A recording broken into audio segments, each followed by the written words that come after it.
तमाम विद्यार्थियों का एक बार पुनः डीआर राहड़ बायोलॉजी क्लासेज में स्वागत है।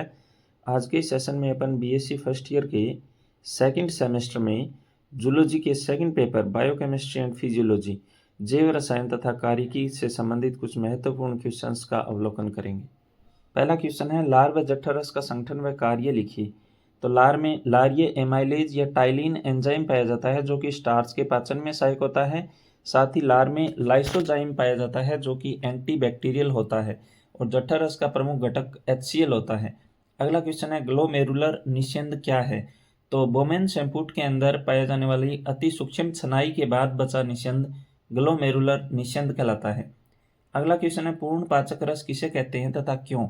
तो अपने को पता है कि अग्नाशयी रस को पूर्ण पाचक रस की संज्ञा दी जाती है क्योंकि इसमें भोजन के सभी आवश्यक घटकों का पाचन करने वाले एंजाइम प्रेजेंट रहते हैं। नेक्स्ट क्वेश्चन में वसा तथा जल में घुलनशील विटामिन के नाम पूछे गए हैं। तो वसा में विटामिन ए, डी, ई तथा के घुलनशील होते हैं जबकि जल में विटामिन बी तथा सी घुलनशील होते हैं। अगले क्वेश्चन में आरएच कारक और ब्लड ग्रुप के खोजकर्ता पूछे गए हैं। तो आरएच कारक के खोजकर्ता हो जाएंगे आपके कार्ल लैंडस्टीनर तथा विनर और रक्त समूह के खोजकर्ता है कार्ल लैंडस्टीनर।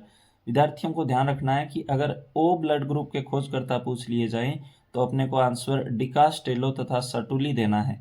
अगले क्वेश्चन में मूत्र निर्माण की क्रिया विधि पूछी गई है। तो आपको किडनी के अंदर जो मूत्र निर्माण की क्रिया है उसको समझाना है और मूत्र के सांद्रण और तनुकरण की प्रोसेस को भी समझाना है। नेक्स्ट क्वेश्चन में फेफड़ों में गैसीय विनिमय तथा रक्त द्वारा ऑक्सीजन व कार्बन डाइऑक्साइड परिवहन को समझाना है। तो फेफड़ों में गैसीय विनिमय की जो क्रिया है उसके दौरान अपने को वायु कूपिका तथा रक्त के मध्य ऑक्सीजन और कार्बन डाइऑक्साइड का किस प्रकार से आदान प्रदान होता है इसका वर्णन करना है और रक्त के द्वारा ऑक्सीजन और कार्बन डाइऑक्साइड का किन किन रूपों में परिवहन किया जाता है इसका वर्णन करना है। अगले क्वेश्चन में सैकरीन ऊर्जा की परिभाषा पूछी गई है। तो एंजाइम क्रिया को शुरू करने के लिए आवश्यक ऊर्जा को सैकरीन ऊर्जा कहते हैं। इसके साथ ही एंजाइम क्रिया को प्रभावित करने वाले कारकों का वर्णन भी अपने को करना है।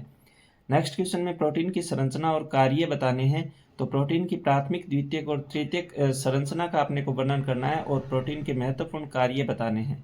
फिर वसीय अम्लों के बीटा ऑक्सीडेशन को समझाना है और क्वेश्चन नंबर 11 में ग्लाइकोलाइसिस चक्कर की संपूर्ण क्रिया का वर्णन करना है जिसके अंतर्गत 10 पदों में ग्लाइकोलाइसिस का वर्णन किया जाता है। अगले क्वेश्चन में ऑक्सी हीमोग्लोबिन वियोजन वक्र की परिभाषा देनी है तथा इसे प्रभावित करने वाले प्रमुख कारकों का वर्णन करना है।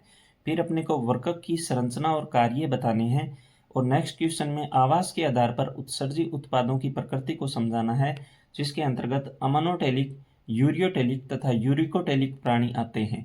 अगले क्वेश्चन में श्वसन से संबंधित प्रमुख रोग जिनके अंतर्गत एंजाइना पेक्टोरिस, हृदयशूल जिसे हम कहते हैं, वह वातस्फीति है, इन पर अपने को टिप्पणी लिखनी है।